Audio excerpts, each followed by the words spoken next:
Hey, this is Kirk Windstein from Crowbar, and you're watching Heavy Consequence on Consequence of Sound. You're a very busy man. You have Crowbar, you're backing down, and you got this new solo project. You just released the new solo album, Dream in Motion.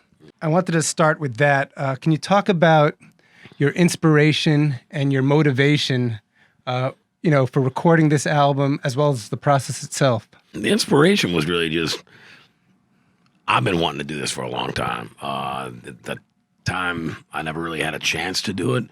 I listen to all styles of music, and being a songwriter and lyricist and whatever, I've been wanting to do something different than I've done in the past, whether it's Crowbar Down, Kingdom of Sorrow with Jamie Jost, or any of it.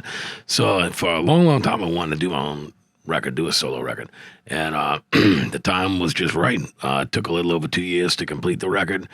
And it was a great experience recording it. I do a song a month, one here, one there, one, and then it worked out very well that way. I've never done a record like that in my life where I've, only recorded a song once every few months or something.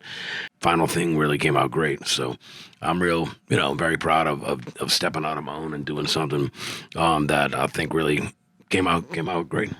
Cool. And we had the privilege at Heavy Consequence of premiering the video for the title track.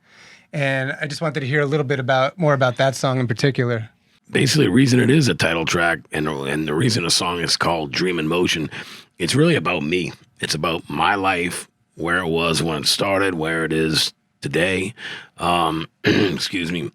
I got the idea for the song title, I guess you could say, and the record. Dream in Motion. I saw Saxon and Armored Saint back in 1986 at the Texas Club in Baton Rouge, Louisiana, and Armored Saint's tour bus had A Dream in Motion written across the front when they pulled up into the parking lot. We were there at like noon, me and my friends. They had all kind of shit for them to sign and all.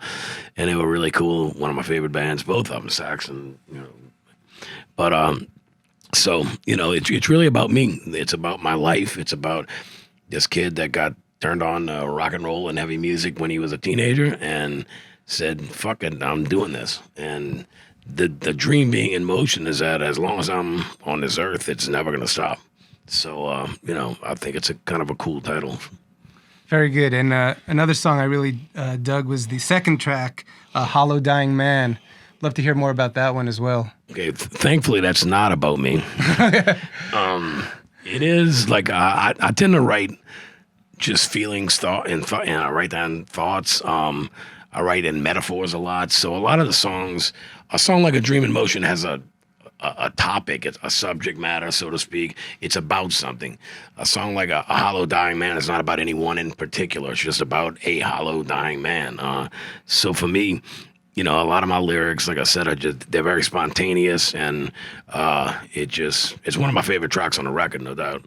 But lyrically, it could be, about anybody. So then, like I said, thankfully, it's not about me. I also wanted to ask about the cover of Jethro Tull's Aqualung. Such an iconic song, and it's a little daunting for anyone to cover such a song that everyone knows. But just wanted to go into your decision to cover that song in particular. And I think you did a really nice job with making it your own. Can you talk about that one as well? Yeah, thank you for number one. But yeah, it's one I've always loved. I'm a big Jethro Tull fan. Even though they beat Metallica, for the heavy metal, we get all that. But still, always been a big Tull fan, and that song in particular, since I was a young boy and heard it for the first time, I've always thought it was a masterpiece. I really have. So I just said it's a song I've been wanting to cover for a long time, and I told myself, and I told Dwayne Simino, the producer, I said, dude, I'm going to give it 200%, and if it's not good enough, it's not going on the fucking record. I'll write another original, and we'll just have that. That'll be the album closer. And, we worked on it and picked it all out. I play by ear, so, I just picked everything out best I could, the solo, everything on it, and when it was all said and done, we kind of looked at each other, and Dwayne's like, man, it came out great. I said, I agree, so let's stick it on the record. Cool, and you're going to be busy with the, tour dates with Crowbar. You got shows with Down coming up as well. Are there any plans to take the solo project out on the road and hopefully play a few shows? Yeah, I think, short tour here and there maybe. The thing is, it was originally never intended on being played live, and of course I don't have a band, but I have some guys in mind for a band.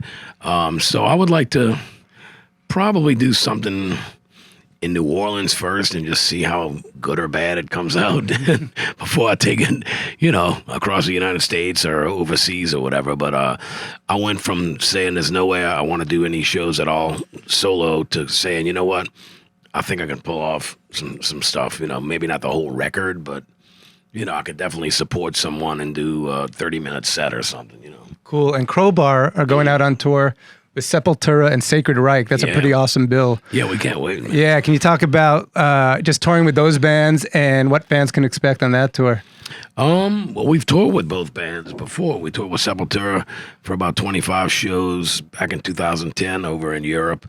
And Sacred Reich took us out on our first lengthy tour back, in 93 or something, where our self-titled record had just come out, and we did like a 3-month tour with those guys and hit every place in the United States. So they've remained friends since then, and we've been friends with the Sepultura guys since the tour we did with them. So it's a lot of fun when you go out on tour with guys that are older, getting into our age group, because if you're still around, then you're a pretty good guy, because this business is so cutthroat. And if you're an asshole and you get a reputation of being that kind of a guy, unless you're, the hottest selling artist out there, people don't want to work with you.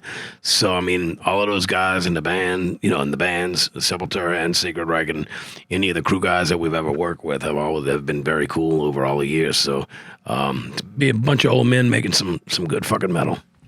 Cool. And obviously you've been busy with the solo album, but we're coming on 4 years since the last Crowbar album. Any plans to get in the studio, put together some new Crowbar music?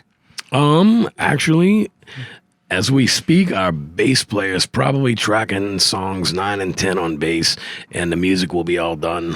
I'll be home Friday evening and probably in the studio Monday working on, maybe Tuesday. I'll give myself a day there. But musically, we're done. So, and it's coming out amazing. So I'll be working on lyrics and singing starting next week. So we're way ahead of where we thought we'd be. So can we expect the 2020 release? Oh, sure. Oh, Summertime, hopefully June, July at the latest, I would think.